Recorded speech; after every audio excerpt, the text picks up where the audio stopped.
I'll say one thing about the medical perspective. There's a medication called Suboxone, which is buprenorphine, which is an opiate blocker. It is the most successful substance. It's a medication. It blocks opiate craving when you take that medicine. The federal government has put a limit on a prescriber. It's only allowed to be prescribed by a limited number of doctors who have special permission. They have to go through education, they have to get a special DEA license. And once they have that, they're allowed to only prescribe 100 patients. Now, in Utica, New York, so I'll make it personal, in Utica, New York, there were only 5 physicians prescribing Suboxone 2 years ago. One doctor lost his license because he deserved to lose his license. That meant 100 heroin addicts on the street from one day to the next. The next doctor had a DWI because he did have an alcohol problem, so he lost his license for 4.5 months. So that was another 100 patients on the street. I call that discharge to heroin. The CAR, Center for Addiction Recovery, had 100 methadone maintenance spots plus 100 Suboxone spots. It closed down due to what I believe was Medicaid fraudulent billing. But I'm not a judge, and I'm not a lawyer. That was closed. That meant 100 methadone maintenance patients and 100 Suboxone patients discharged to heroin. That was over the, and there was actually another physician about 6 months before this occurred, but this occurred in about a 4-month stretch. So because of that, my understanding was 400 heroin or opiate addicts in Utica, New York, discharged to the streets with no possibility of treatment because all those doctors had had their licenses suspended. So I called Oasis. You mentioned Oasis. I called Oasis and I said, we have a crisis in Utica. We have 400 heroin addicts who suddenly then are without treatment. Oasis said, we sympathize, we know about the physicians who have lost their licenses. We can do nothing about it because it's a federal law which says that when you have your ex-DEA number, which is a special DEA number, you're only allowed to treat 100 patients. So I emailed Washington, D.C. The Oasis lawyer gave me the email address of the director of the Suboxone program, and he emailed me back and he said, this is Washington speaking, he said, I sympathize with your problem. I'm sure your doctors will get their license back soon. There's no way that this law can be changed, and you cannot get any emergency. I was asking for emergency special privileges. Can I treat some of these heroin addicts? And the answer was no way. So there's a little anecdote about what's happening in Utica. By the way, I'm Dr. Robert Lowenstein. okay. I'm Dr. Lowenstein. I'm the only. No, there's 2. I'm one of 2 addictionologists in Oneida County.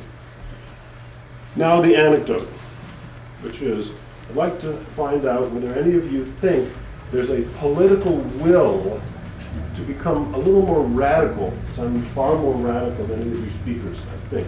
Yeah, it is. David knows me because he's the father of my grandson. So it's a little link here. How about this?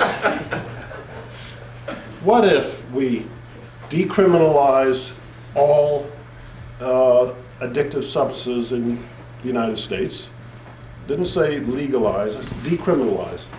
We take away the punishment. Not only that,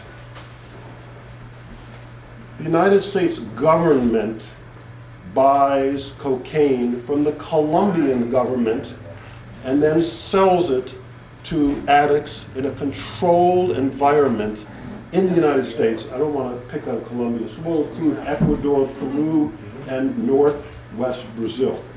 And sells it at drugstores, not the drugstores like across the street, like fortresses, where you You walk in and you cannot leave unless the guy at the counter is alive and letting you out. That's cocaine. How about heroin? 70% comes from Afghanistan. Okay, who profits from the heroin that's grown in Afghanistan? The Taliban and Al-Qaeda. More than half, and I'm not a peacemaker, more than half of the 3/4 of the money that Al-Qaeda and Taliban use as their profits goes to fighting us. So every heroin addict in the United States is supporting the people who are killing our troops in Afghanistan. I'm not raising a political issue. I'm This talking is about, official information. this is Official This information. is- You read from newspapers. this is fairly official If information. you dig deeper, you will find out that Queen of England is profiting from That's good, selling of but, heroin, and et right, cetera, et but cetera, et we cetera. have to finish the concept. So I want the US government to buy heroin from the government of Afghanistan, who will pay the farmers. The money will not go to the Taliban, it will not go to Al-Qaeda. That we will support the government of Afghanistan, the farmers will be happy, and then we will sell in these special drugstores heroin in the United States. I'm not condoning addiction. I treat addiction. We have to then tax that ridiculous $500 billion market and use that money to pay for rehabilitation and education. It's all about money. So there's my little comment. The only comment I have. And there's lots of details. It's all, I have it all written down. Right. There's lots of details. I even have the designs of the drugstore. The only, and you're the person who bounces this off of because you have the answer. No, I don't have. an Okay, answer. well, you do for this. No, I have an idea. The addiction rate, my understanding, is the addiction rate for all these drugs is roughly the same, roughly 10%.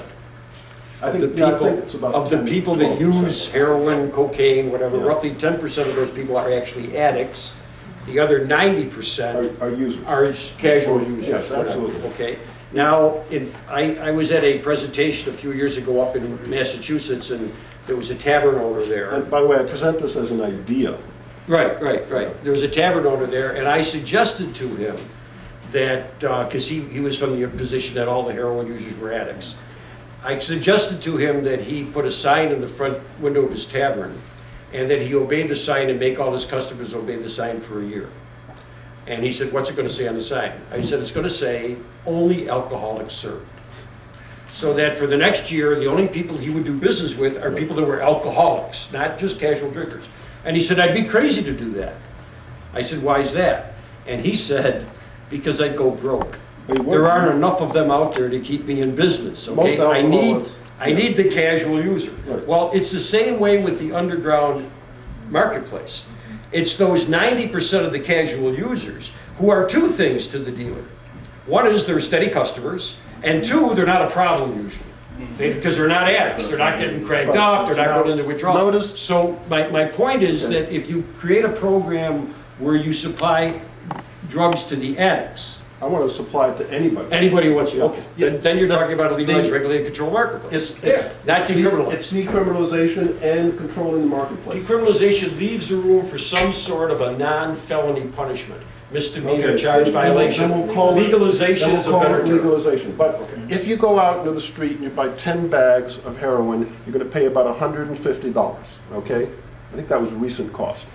Well, I want to sell that in my drugstore for $10. You put the dealer out of business. Right, You turn up put the the income. importer out of business. You put the large scale, well, the importers who actually are, David will talk about it later.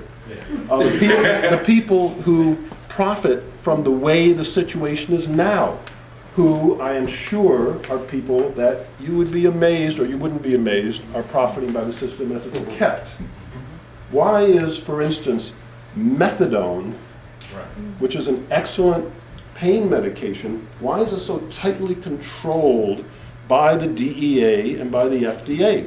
You have to have special permission to use methadone for pain. It's controlled. Why? because it's dirt cheap. And my God, if you could have somebody's pain, we're talking about real pain, failed back syndrome, some real pain. If you could control somebody's failed back syndrome with pennies a day rather than OxyContin, fentanyl patches, or any other of the prescription drugs, even the generic version of those drugs, which cost dollars a day, then the pharmaceutical companies would be crying all the way home. Thank you. Thank you, Doctor.